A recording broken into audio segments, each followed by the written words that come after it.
Bonjour à tous, il est 15h30 et nous vous souhaitons la bienvenue au webinaire de lancement de la consultation des acteurs du marché de l'hydrogène bas carbone et renouvelable en France, organisé par GRT Gaz et Terega. Alors je suis Mathieu Morin, chargé de mission de la direction à la direction de la stratégie de la régulation de GRT Gaz. Je suis accompagné d'Émilie Mauger, ingénieure optimisation réseau à la direction commerce et régulation de Terega.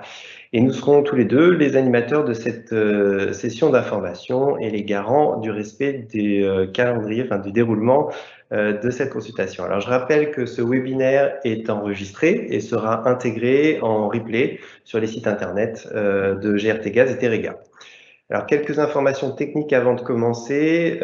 Vos micros et caméras sont coupés pendant toute la durée du webinaire. Alors, pour poser une question, nous vous invitons à utiliser le chat. Normalement, dans votre interface, vous avez une petite bulle en haut à droite de votre écran. Si vous ne voyez pas votre question publiée, c'est qu'une question similaire a été adressée dans le chat. Et nous répondrons à certaines de vos questions en direct dans le chat. Et nous profiterons également d'un temps d'échange en fin de séance pour répondre aux questions posées. Alors, les questions pour lesquelles nous n'aurons pas eu le temps d'apporter de réponse, il y en aura certainement, seront publiées dans une page internet type FAQ, Frequent Asked Questions, mis à disposition évidemment sur nos sites internet à l'issue du webinaire. Alors, le déroulé de ce webinaire, les 30 premières minutes seront consacrées à la présentation du contexte, des enjeux, et nous vous partagerons ensuite une vision consolidée des besoins du marché pour terminer par les modalités concrètes de participation à cette consultation. Puis nous aurons un temps d'échange de 15 minutes en plénière où nous reprendrons les questions posées dans le chat et que nous adresserons à nos intervenants. Et enfin, nous rappelons à la presse qui est présente que nous aurons un temps d'échange spécifique dédié de 15 minutes à partir de 16h15. Donc, merci d'utiliser le lien qui vous a été communiqué spécifiquement pour rejoindre ces entretiens presse. Voilà, alors, j'ai le plaisir d'accueillir Thierry Trouvé, directeur général de GRT Gaz, et Dominique Maucly, président et directeur général de Terega, qui vont vous présenter le contexte et les enjeux du déploiement de l'H2 en France. Thierry, je vous laisse la parole. Merci Mathieu, bonjour à toutes et à tous. Je vois que vous êtes nombreux à participer à cette session d'information. Là, je vois que vous êtes presque 310 et ça continue à monter, ce qui démontre l'intérêt qui est porté en France à la filière hydrogène bas carbone et renouvelable et une preuve de son dynamisme. Ça nous conforte aussi dans notre idée d'associer au fond l'ensemble de ces acteurs pour imaginer et planifier le réseau hydrogène de demain. Alors pourquoi lancer cette consultation sur cet hydrogène bas carbone et renouvelable? Bon, vous le savez tous, l'hydrogène est amené à jouer un rôle sans doute majeur dans la transition écologique. Certains le qualifient de le maillon manquant pour la réussir. Et la politique française énergétique est en train de lui faire une place avec la stratégie annoncée à l'automne dernier. Donc tout ça nous permettant d'atteindre la neutralité carbone à l'horizon 2050. Et il se trouve que nous recevons des signaux forts de vous, à la fois du côté de la production, du côté de l'utilisation, de la consommation de ce vecteur d'hydrogène, et ça à différents niveaux spatiaux, au niveau local évidemment, mais aussi à des niveaux plus nationaux et même au niveau européen dans les discussions qu'on peut avoir à ce niveau-là. Et ça se comprend bien puisque finalement c'est la substitution des énergies fossiles par des énergies renouvelables ou bas carbone et en particulier par l'hydrogène, elle est déjà à l'œuvre dans les secteurs industriels ou de la mobilité et vous êtes de nombreux acteurs à chercher une solution de ce côté-là avec notamment le vecteur hydrogène. Donc ce qu'on propose tout simplement, c'est de mettre notre savoir-faire de gestionnaire d'infrastructures gazières, mais aussi notre position originale et bien établie, je pense, d'acteurs de confiance au service de l'intérêt général, et on propose donc de mettre tout ça au service de cette problématique de la logistique de l'hydrogène. Donc l'idée, c'est de commencer à recueillir les attentes, les besoins futurs, que ce soit du côté de la production comme du côté de la consommation, ou aussi, évidemment, du côté de l'accès à des stockages. parce que le développement d'une infrastructure hydrogène, vous le savez, c'est une affaire de temps. Donc le développement de ce réseau hydrogène bas carbone et renouvelable, je voudrais dire aussi qu'il ne concerne pas que la France. La France a un positionnement géographique particulier qui implique qu'on se coordonne notamment avec les opérateurs adjacents pour planifier de façon concertée ce qui sera demain ou après-demain le réseau européen. Et donc, il faut qu'on pense notre réseau français, non seulement en prenant en compte évidemment les besoins exprimés sur le territoire, mais aussi en prenant en compte les besoins de nos voisins. Je pense notamment à nos voisins allemands qui se disent demain importateurs nets d'hydrogène, ou nos voisins espagnols qui se disent demain exportateurs nets d'hydrogène. Une bonne nouvelle à partager avec vous, nous pensons qu'une partie de nos canalisations existantes pourrait être convertie et mise à la disposition du vecteur hydrogène, et tout ça évidemment en maintenant la coexistence avec un réseau de transport de méthane et de gaz renouvelables ou bas carbone, et tout ça donc afin de répondre aux besoins de chaque utilisateur de la meilleure façon. Voilà, c'est de tout ça, pour le faire court, c'est de tout ça dont on vous propose de discuter dans cette consultation nationale des acteurs du marché hydrogène bas carbone et renouvelable. Voilà, alors je ne sais pas si voilà, c'est Laura. Merci Thierry. Dominique, est-ce qu'à votre tour, vous pouvez nous expliquer l'objectif de cette démarche? Oui, merci Émilie et bonjour à toutes et à tous. Alors d'abord, je voulais vous dire que je suis ravi que GRT Gaz et Terregaz soient associés à cette consultation pour lui donner son ampleur nationale. Souvent, on fait des travaux un peu séparés. C'est clair que nos réseaux ils sont connectés et si on veut couvrir l'ensemble de la maille du territoire sur l'analyse des besoins futurs, c'est important qu'on fasse ça ensemble. Donc, je m'en réjouis. Ensuite, pour répondre à votre question, comme l'indiquait Thierry, en fait, nous consultons et nous allons consulter l'ensemble des acteurs de marché afin de converger vers une vision qui intègre l'ensemble des attentes, des besoins que vous apprêtez à nous exprimer. L'idée, c'est que ça parte de vous et qu'on consolide tous ces besoins. Donc notre objectif, c'est tout simple, c'est, au travers de cette première consultation, ensuite d'instaurer un dialogue continu entre les partenaires et les acteurs du marché. Bon, en effet, cette consultation, c'est la première et elle n'a pas vocation à s'arrêter, elle a vocation à être rééditée régulièrement de façon à pouvoir incorporer au fur et à mesure vos nouveaux besoins ou l'évolution de ceux que vous nous auriez déclarés. Bon, ce dont on est convaincu, c'est qu'en fait, ce sont bien vos besoins de transport qui détermineront s'il est nécessaire ou pas de déployer un réseau de transport d'hydrogène, et puis bien évidemment où et quand. Donc ce dialogue, c'est ce dialogue, et au travers de ce dialogue qu'on déterminera les capacités dont on a besoin tous ensemble pour acheminer et regarder cette problématique logistique. Alors, nous, en tant qu'opérateurs de réseau de transport, nous en sommes convaincus, le déploiement d'un futur réseau d'hydrogène bas carbone et renouvelable fait partie intégrante du futur mixte énergétique et simplement il doit être regardé au regard des besoins et en particulier des besoins que vous allez exprimer et des complémentarités, comme l'a dit Thierry, entre ce vecteur énergétique et d'autres vecteurs énergétiques. Donc, vous voyez toute l'importance qu'on accorde à ce dialogue qu'on lance aujourd'hui avec vous, c'est que c'est vraiment fondamental pour nous permettre demain de faire des bons choix et de proposer au marché, aux régulateurs, les bons choix, des bonnes infrastructures au bon moment pour porter les bons vecteurs énergétiques. Merci Dominique, merci à tous les deux pour cette introduction. Philippe Madiègue et Marie-Claire Aoun vont vous présenter une première vision de ce que pourrait être le réseau H2 de demain, donc qui sera complété par vos retours lors de cette consultation.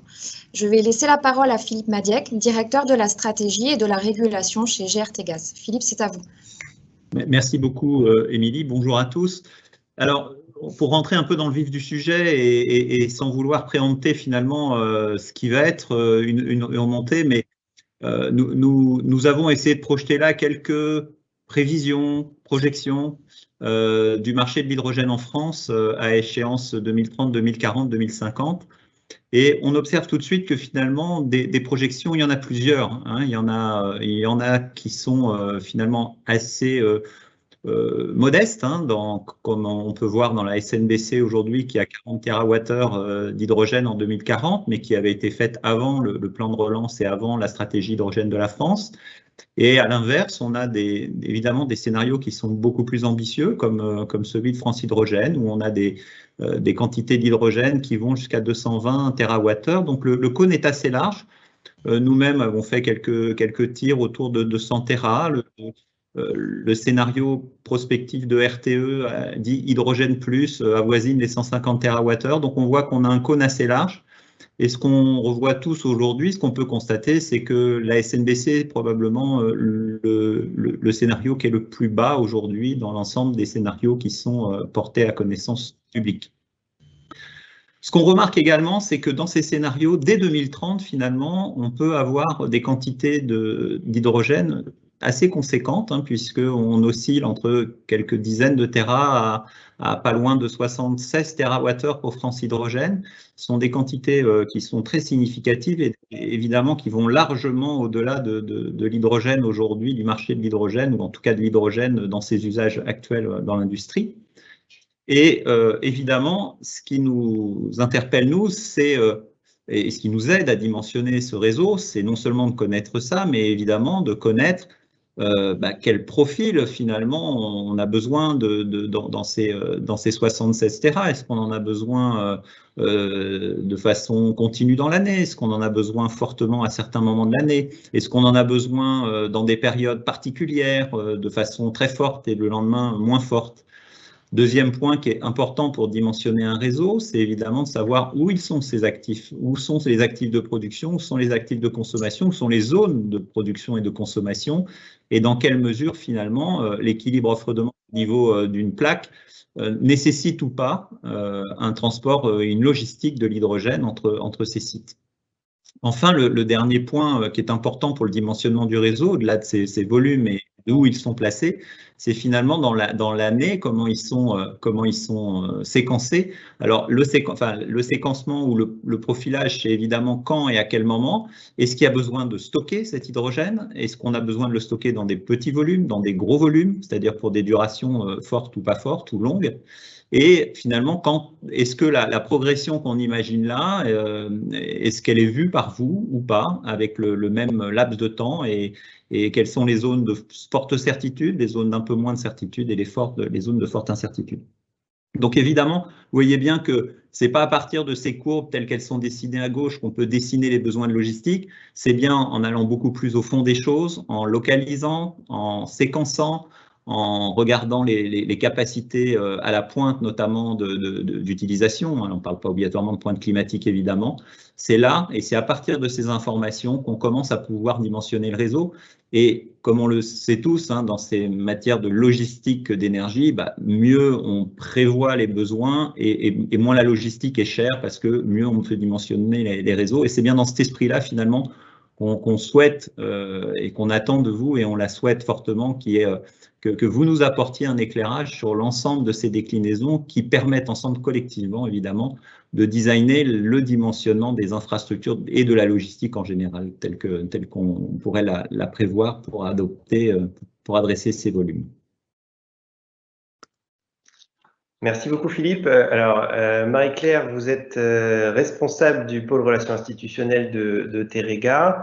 Est-ce que vous pouvez nous présenter quelles sont les premières tendances, les principaux signaux de consommation, d'importation, les zones qui ont été identifiées à ce jour, aussi bien sur le territoire national qu'en termes de flux européens?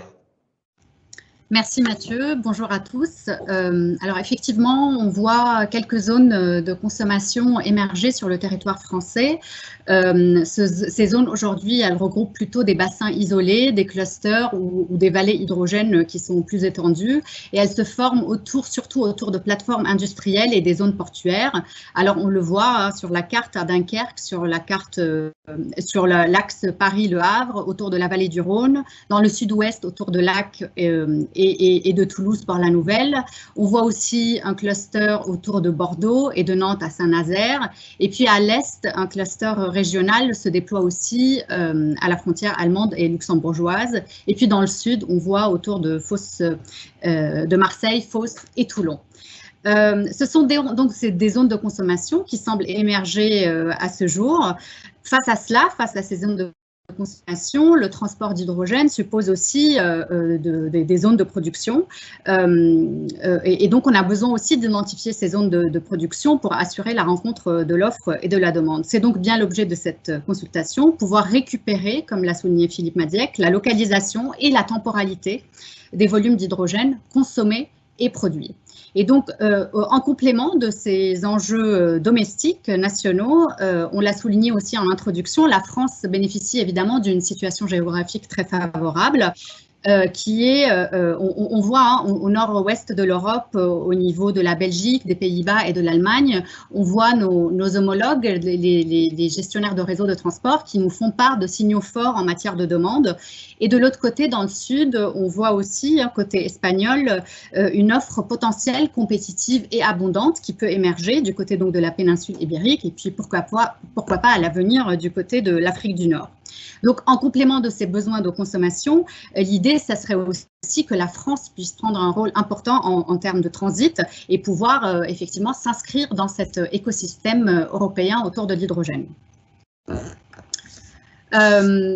C'est donc dans ce contexte que GRT Gaz et Teréga ont travaillé conjointement avec plusieurs autres transporteurs européens et donc qui a fait émerger cette proposition de dorsale hydrogène, le European Hydrogen Backbone, que vous pouvez voir sur la carte à gauche. Et donc cette nouvelle version du backbone européen couvre 21 pays européens et qui se fonde sur 70% de canalisations existantes. Donc c'est là où c'est intéressant dans la mesure où ça serait évidemment pour minimiser le coût pour le consommateur final.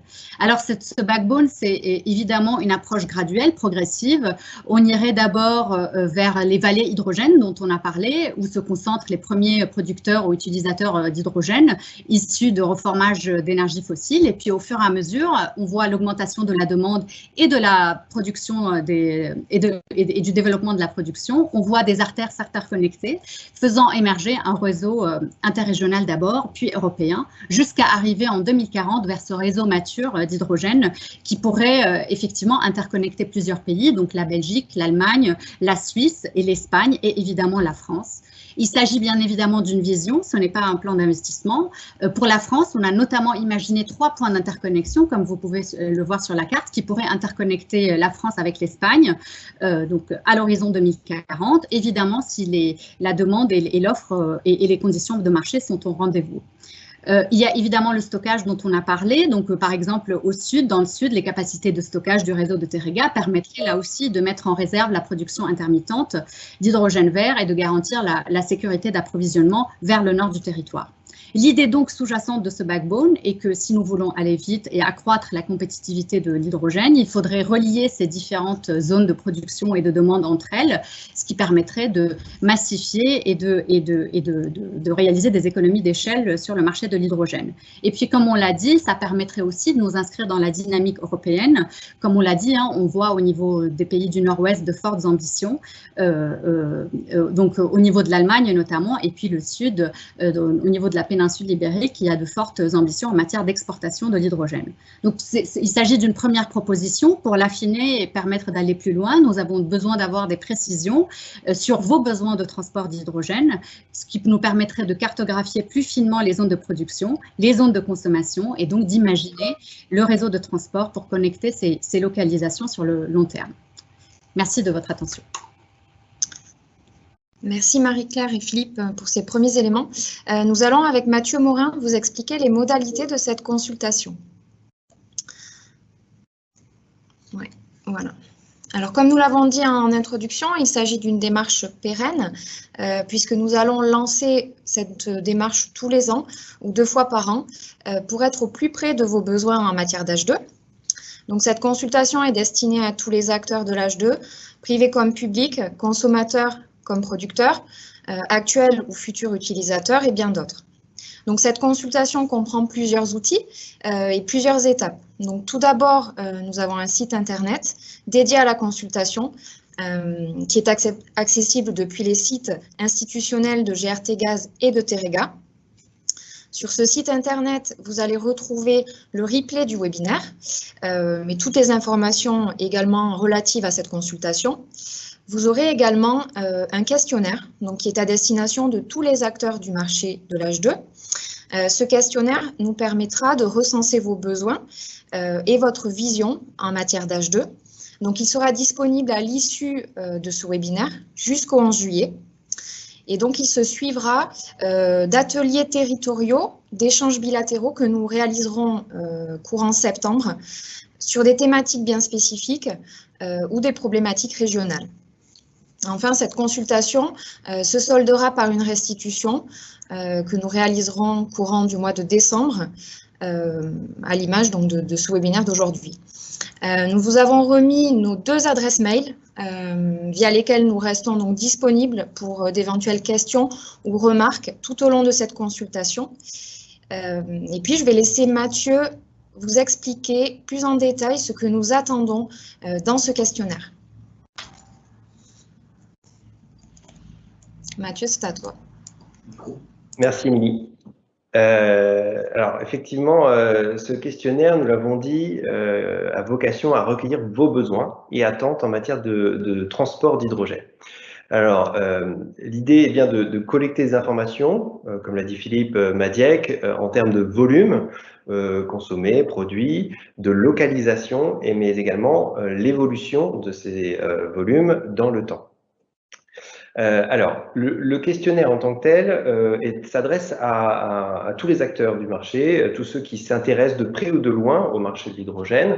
Donc, vous avez un lot de questions communes et puis des questions qui sont plus spécifiques selon vos profils. Donc, Émilie l'a évoqué, des profils institutionnels, académiques, mais surtout industriels et autres profils que je n'ai pas cités.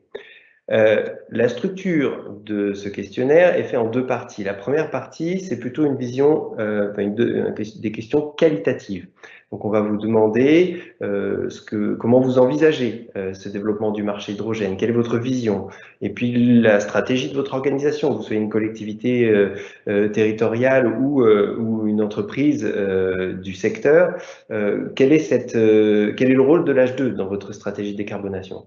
Et puis, on arrivera bien évidemment à vos besoins de transport, de stockage, et un peu plus dans le détail aussi, mais ça reste quand même de manière macro, vos attentes quant aux spécifications techniques. Donc, je parle là de pureté ou de régime de pression.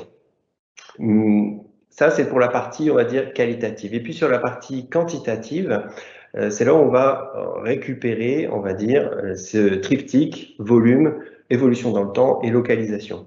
Alors, pour cela, nous vous mettons à disposition un fichier Excel que vous pourrez télécharger à la fin du questionnaire et que on vous invite donc à remplir. Et j'insiste bien sur ce point, c'est que c'est quand même pour nous, pour l'ensemble du marché, la matière première pour définir et concevoir le réseau de demain.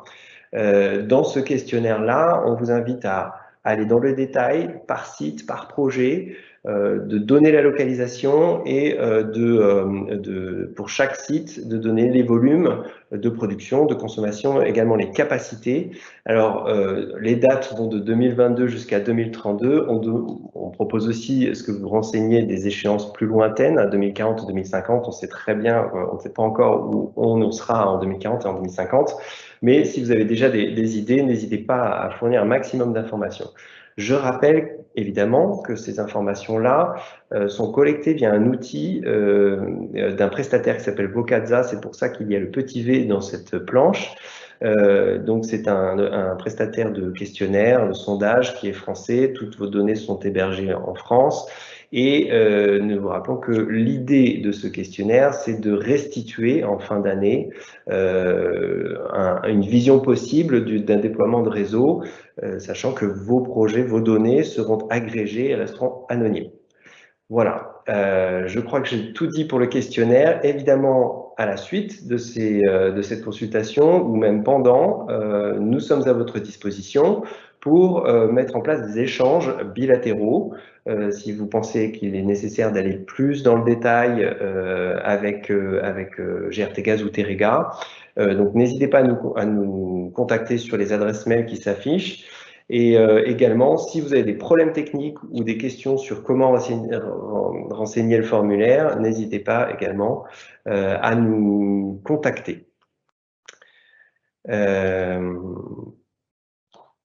Voilà, je redonne la parole à Émilie qui, pour les premières questions, je pense qu'on peut passer à cette phase. Oui, exactement. Donc on est en train de regarder toutes les questions. On a une première question. Alors, la CRE a-t-elle un rôle dans cette consultation? Une question que je vais poser à Philippe Madiac.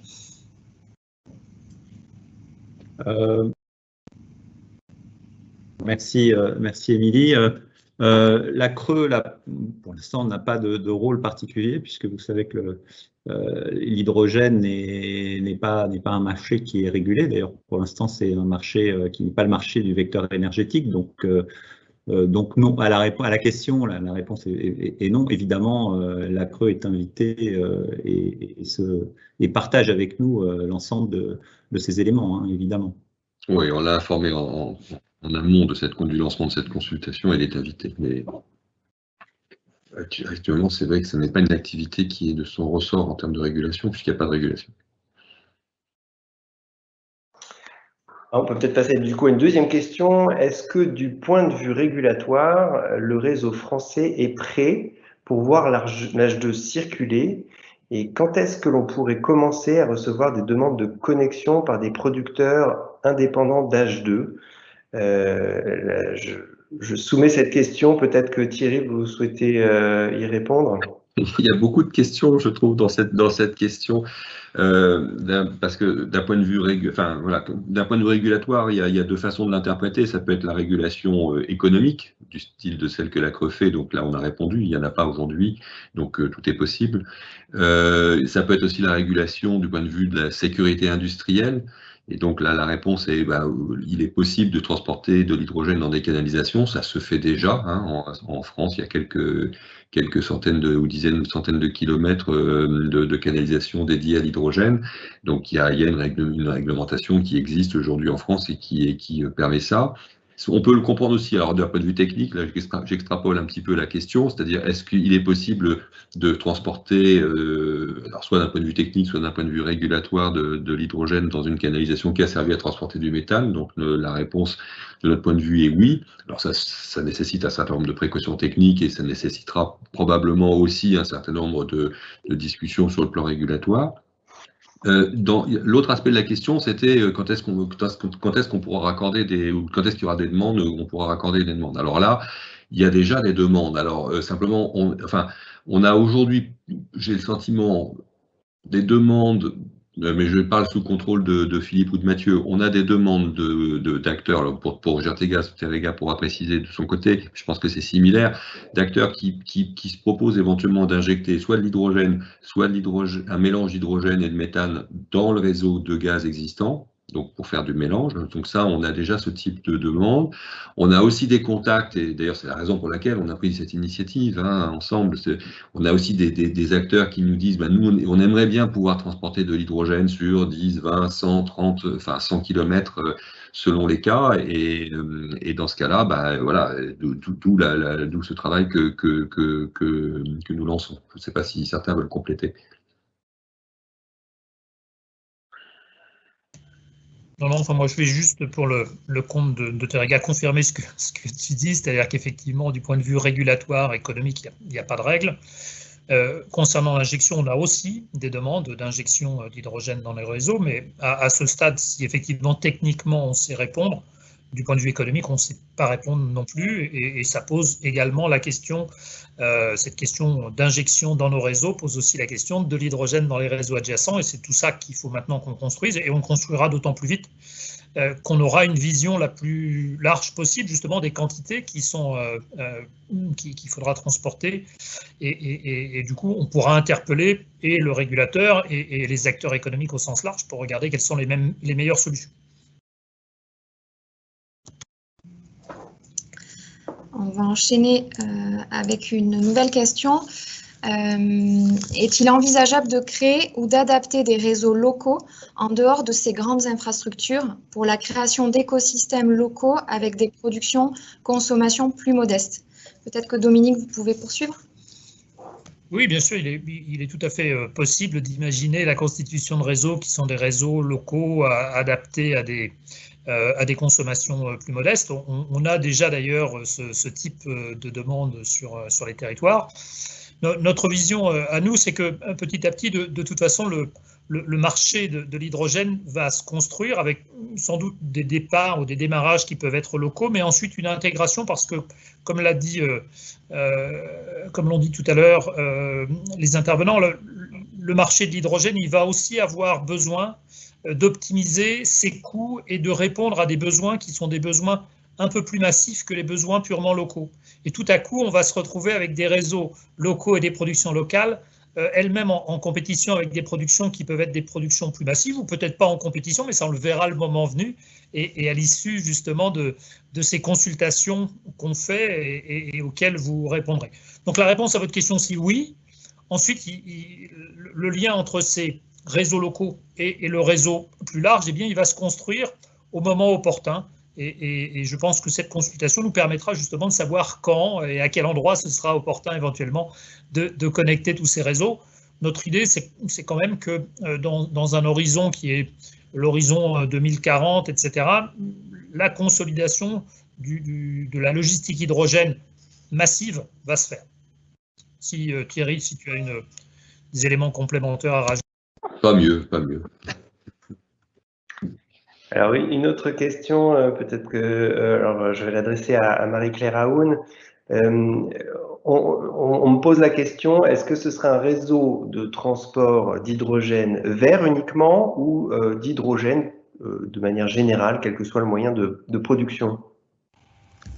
Alors, je dirais que ce sera un réseau d'hydrogène probablement renouvelable et bas carbone. Je pense que l'idée, c'est de s'inscrire dans la dynamique actuelle qui a été annoncée notamment dans la stratégie hydrogène française, qui souhaite développer l'hydrogène bas carbone et l'hydrogène renouvelable. Et puis la stratégie européenne qui s'inscrit aussi dans ce sens. Donc notre objectif, c'est de nous inscrire aussi dans ce mouvement de décarbonation et donc de développer l'hydrogène vert, de contribuer au développement de l'hydrogène vert et de l'hydrogène bas carbone. Donc je dirais que c'est de l'hydrogène tout court, évidemment dans la dynamique pour atteindre les objectifs de neutralité carbone. Si je peux compléter la réponse, dire effectivement aujourd'hui en France, c'est massivement de l'hydrogène gris qui est produit. Mais cet hydrogène gris, il a déjà sa logistique, donc on ne voit pas bien ce qu'on va rajouter en plus. On imagine effectivement que ce sera plutôt, comme Marie-Claire vient de le dire, pour l'hydrogène renouvelable ou bas carbone. La deuxième chose qui me paraît important de dire, c'est que nous militons fortement pour qu'un système de garantie d'origine soit mis en place pour toute catégorie d'hydrogène injecté sur les réseaux, notamment en bas carbone et renouvelable, de manière à ce que chacun sache exactement d'où vient l'hydrogène et de quelle nature est l'hydrogène qu'il utilise. Alors, nous avons une nouvelle question, peut-être pour Dominique et Thierry. À quand un marché organisé trading de l'hydrogène transporté par gazoduc en France et en Europe, comme celui du gaz naturel aujourd'hui, à votre avis? Je pense que là aussi, ça va dépendre des quantités et globalement de la structuration du marché. Pour qu'il y ait un marché, il faut, et c'est l'avantage qu'on a aujourd'hui sur le gaz naturel, c'est qu'on a aujourd'hui une structure ouverte, communicante de l'ensemble des faisceaux de gaz, que ce soit ceux qui sortent des stockages, ceux qui arrivent par le GNL, ceux qui viennent par les frontières, etc. Donc ce marché, il existe et il est structuré. L'objectif de la construction de ces réseaux, c'est de revenir à un moment donné à une infrastructure hydrogène qui nous permette de mettre à disposition de l'ensemble des acteurs. Voilà, on est typiquement à l'horizon 2040, c'est ça ce qui est visé aujourd'hui, et sans doute, probablement à certains endroits, et en tout cas entre les grandes zones de production et de consommation un peu plus tôt. Mais voilà, c'est under construction et ce sont les consultations qu'on lance ici et la construction petit à petit de toutes ces infrastructures ou ce basculement d'infrastructures qui nous permettra de remettre en place une place de marché. À ce stade, il est trop tôt pour le dire, sauf si quelqu'un a une boule de cristal, je ne sais pas. Thierry ? Oui, non, tu as parfaitement raison. Peut-être, moi, je pourrais juste ajouter quelque chose. Évidemment, on voit bien qu'à partir du moment où il y a une infrastructure développée qui connecte les producteurs et les consommateurs, on peut mettre en place un marché, du trading, etc. En y réfléchissant bien, je ne suis pas certain que ça soit une condition nécessaire, suffisante, c'est probable, mais nécessaire, pas forcément évidemment. Ce que je veux dire, c'est que nous autres transporteurs de gaz, on a aussi un savoir-faire en matière de comptage, en matière d'organisation, de la relation entre les uns et les autres, d'équilibrage, ce genre de choses, et que il n'est pas inenvisageable que nous puissions, ça dépendra de vous, c'est de vous qui nous le direz aussi, proposer des services qui permettent déjà de commencer à construire quelque chose progressivement.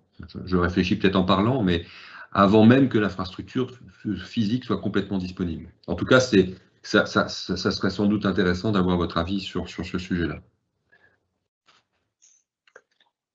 Alors, nous avons une question qui est intéressante, qui est: quelle vision avez-vous concernant la compétitivité économique de l'hydrogène face au gaz naturel? Peut-être que Philippe Madiec, tu souhaites répondre?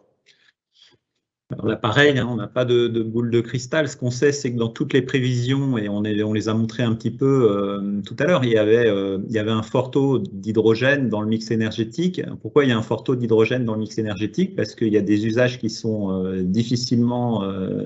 qu'on peut difficilement décarboner en dehors de passer par la molécule hydrogène. Ensuite, il y a alors c'est vrai dans l'industrie, ça peut être vrai aussi dans la mobilité lourde, ça peut être vrai aussi dans certains marchés sur l'équilibrage des systèmes électriques, hein, plus largement, c'est le cas notamment fortement en Allemagne.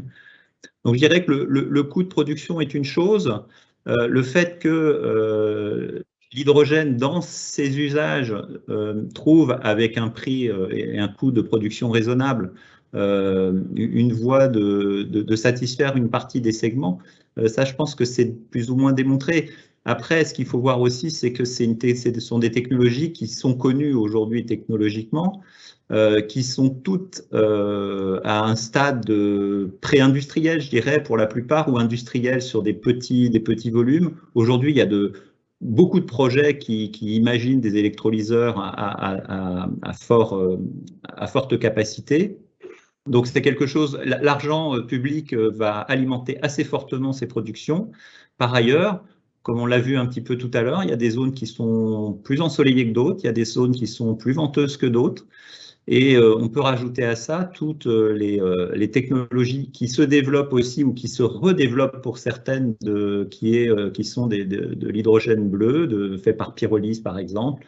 Voilà, donc on a quand même une foultitude de technologies qui sont en train de trouver un peu leur allure de croisière et leur industrialisation dans des proportions un peu importantes. Et puis il ne faut pas oublier que toute la recherche aujourd'hui travaille via un financement public qui est fort depuis le plan de relance. Donc du coup, ce qui fait que les objectifs que se donnent les filières pour le coût de cet hydrogène sont fortement à la baisse dans les prochaines années.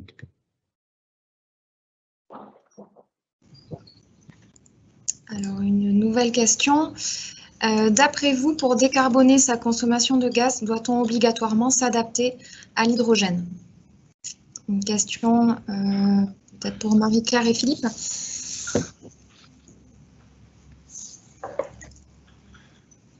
Non, la réponse est non. Non. Thierry. Non, la réponse est non. Le gaz méthane peut être aussi une façon de se décarboner. D'abord parce qu'il y a des gens qui aujourd'hui utilisent encore du charbon ou du fioul et qui peuvent se décarboner avec du gaz naturel, mais aussi parce que l'utilisation du biométhane peut être une solution extrêmement souple pour éviter de changer son process. Voilà, donc nous, ce que nous cherchons à faire, c'est de travailler sur toutes les solutions qui sont dans notre domaine de compétences, qui sont des solutions gazières. L'hydrogène en est à l'évidence une, mais ça n'est pas la seule vu de notre point de vue. Alors, une petite question plutôt opérationnelle sur les consultations. On nous demande si des campagnes de ce type ont été lancées en parallèle en Allemagne, Pays-Bas, Belgique, Luxembourg et dans les pays du Sud pour une vision européenne. Émilie, peut-être que tu souhaites répondre à cette question? Oui, effectivement, c'est une démarche qui a été réalisée dans d'autres pays européens, comme en Allemagne, aux Pays-Bas, en Belgique, donc qui a même été donc lancée plusieurs mois avant nous. Donc nous prenons le train en marche et réalisons effectivement une démarche qui est similaire à celle qui a été réalisée dans d'autres pays. Alors, je vais soumettre une autre question à la suite puisque tu viens de répondre, Émilie. Est-il possible de connaître les positions précises des réseaux convertibles et leur capacité pour pouvoir envisager l'utilisation de ce réseau hydrogène pour approvisionner un client? Alors, je donne la parole à Philippe. En fait, c'est un peu je dirais que c'est un peu le résultat aussi, ou en tout cas qu'on va co-construire ensemble. On a nous-mêmes essayé de faire une première hypothèse, ou sur un jeu d'hypothèses à regarder ce qui serait possible d'être disponible. Évidemment, tout ça dépend de où c'est, quand c'est, des consommations de méthane qui sont aux alentours et dans l'espace géographique. Donc, je dirais que ça se co-construit. La réponse est oui, il y a des endroits où on peut avoir ça, mais pour autant, ça dépend à quel moment, ça dépend à quelle période dans l'année, ça dépend de plein de choses. Donc, c'est justement ce qu'on essaye de co-construire ensemble. Donc, je dirais que les inputs sont attendus et on les regardera et on retravaillera avec les personnes qui ont posé ces questions, le cas échéant, pour éclairer un peu plus des zones ou en fonction du timing qu'ils ont en tête.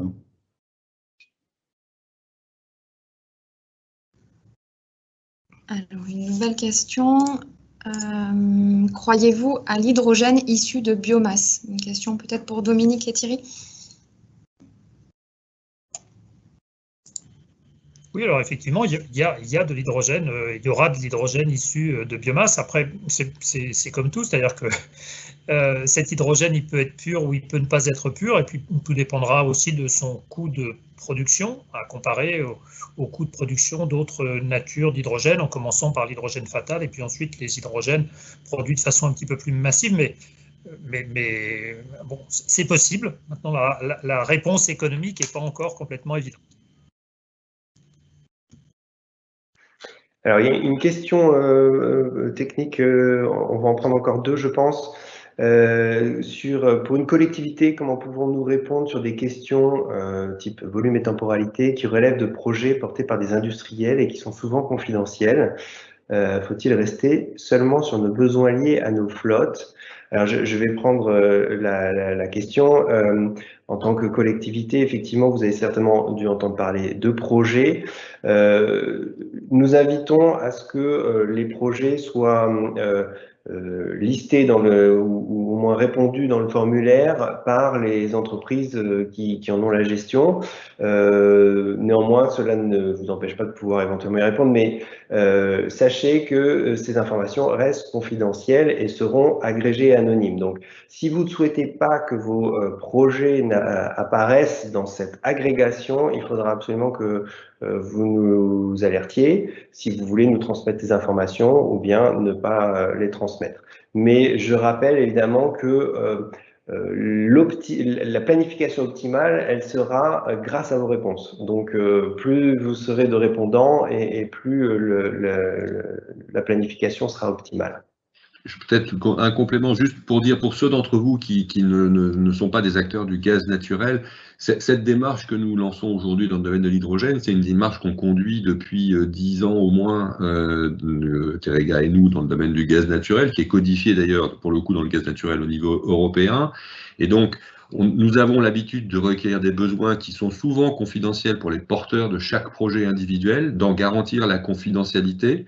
Mais ensuite de les agréger, comme Mathieu vient de le dire, à la fois pour nous-mêmes faire nos calculs, entre guillemets, de réseau, pour essayer d'imaginer les réseaux de demain et rendre public cette vision de ce que pourrait être le réseau, ce qui permet ensuite aux uns et aux autres de vérifier qu'ils auront à leur porte une infrastructure permettant d'écouler leur production ou d'amener leur consommation.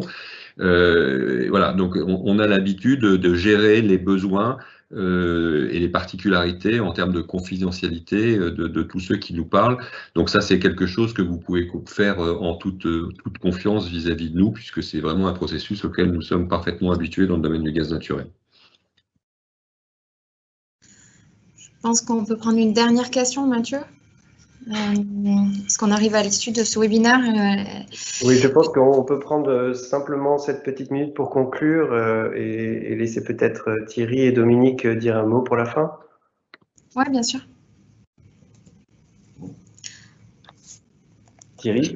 Oui, oui, bah écoutez, merci, merci. Enfin, moi, ce que j'ai noté tout à l'heure, j'ai vu qu'il y avait plus de 410 participants, donc on voit bien que c'est un sujet qui intéresse. Je pense que quelque part, on va avec nos collègues de Teréga remplir un besoin qui est d'essayer progressivement d'inventer cette logistique de l'hydrogène. Ça va pas se faire en un instant, mais voilà, on est vraiment impatient de découvrir les informations que vous allez bien vouloir partager avec nous et puis de se mettre au travail pour faire notre métier de logisticien du gaz, des gaz et essayer de trouver les meilleures solutions pour la transition énergétique de notre pays. J'ai pas grand-chose à rajouter, je suis complètement d'accord avec Thierry. Je crois qu'on est en train de construire cet outil qui est indispensable au dialogue qu'on doit avoir entre producteurs, consommateurs et puis effectivement l'ensemble des dispositifs que nous mettrons à disposition dans les années qui viennent. Voilà, alors surtout répondez à cette consultation et n'hésitez pas, je pense qu'on va tâtonner pendant un certain temps et puis petit à petit tout ça va s'enrichir. Comme vous l'avez dit, il y a des questions de comment est-ce qu'on sait ce qui se passe quelque part quand on est dans une zone et autres, est-ce qu'on va connaître tous les projets? On va le faire au fur et à mesure à l'aide de tout ce que vous allez alimenter dans cette consultation. Donc, merci et donc construisons cet outil ensemble. Merci à tous.